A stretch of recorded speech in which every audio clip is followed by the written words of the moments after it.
हम बात करेंगे एक्सपोनेंशियल फंक्शंस के बारे में। हमें पता है लॉगरिथम फंक्शन और एक्सपोनेंशियल फंक्शन एक दूसरे के इन्वर्स होते हैं। अगर हमें कोई ऐसा फंक्शन दिया गया हो f of x is equal to constant raise to power variable, तो इस फंक्शन को हम एक्सपोनेंशियल फंक्शन कहेंगे। यहाँ पर एक बड़ा डिफरेंस आ जाता है पोलिनोमियल और एक्सपोनेंशियल फंक्शन के बारे में।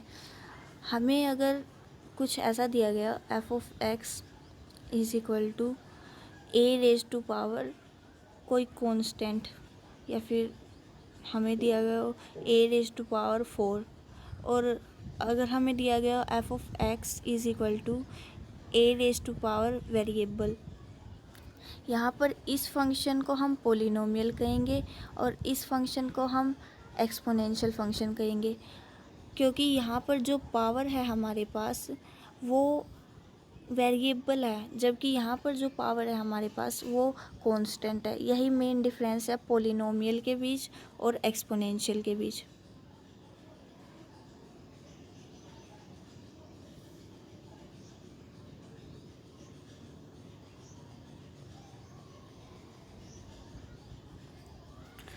अब इसके बारे में बाद हम इसकी प्रॉपर्टीज़ के बारे में बात करते हैं, इसके लॉ के बारे में।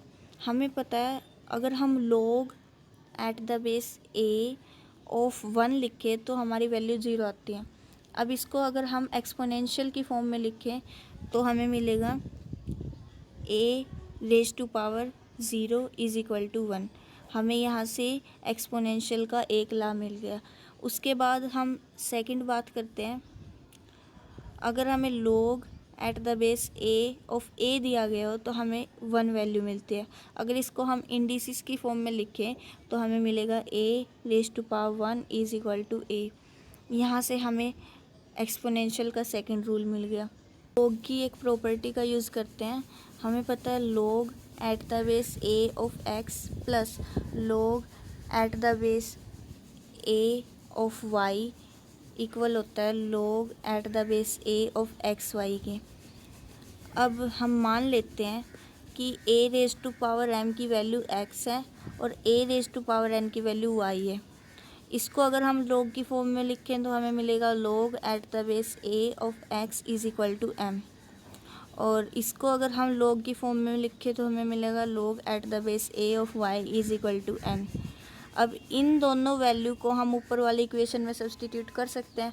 हमें मिलेगा m plus n is equal to log at the base a of x y. अगर हम इसको एक्सपोनेंशियल या इंडिसेस की फॉर्म में लिखें, हमें पता है कि हम लिखते हैं growth rate raise to power is equal to result.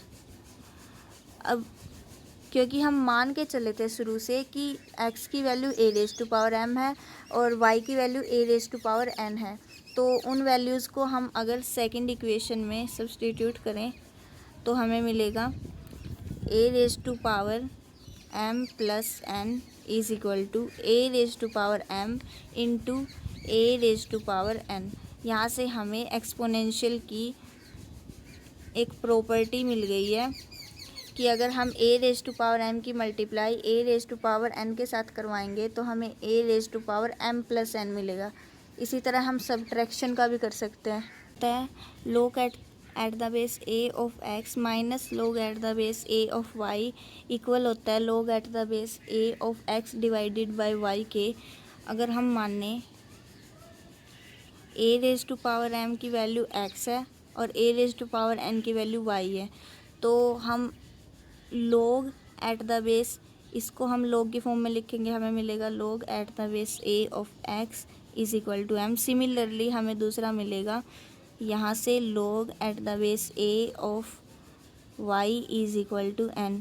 अब ये सभी वैल्यू हम हमारी इक्वेशन फर्स्ट में सब्सटीट्यूट कर सकते हैं। हमें मिलेगा m minus n is equal to log at the base a of x divided by y।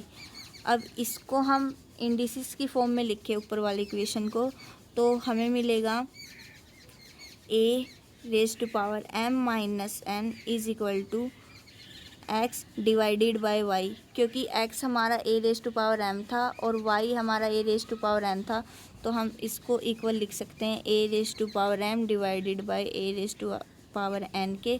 तो हमें एक और प्रॉपर्टी मिल गई, A raise to power M को जब ए रेज टू पावर एन से डिवाइडेड किया जाएगा तो हमें मिलेगा A raise to power M minus N.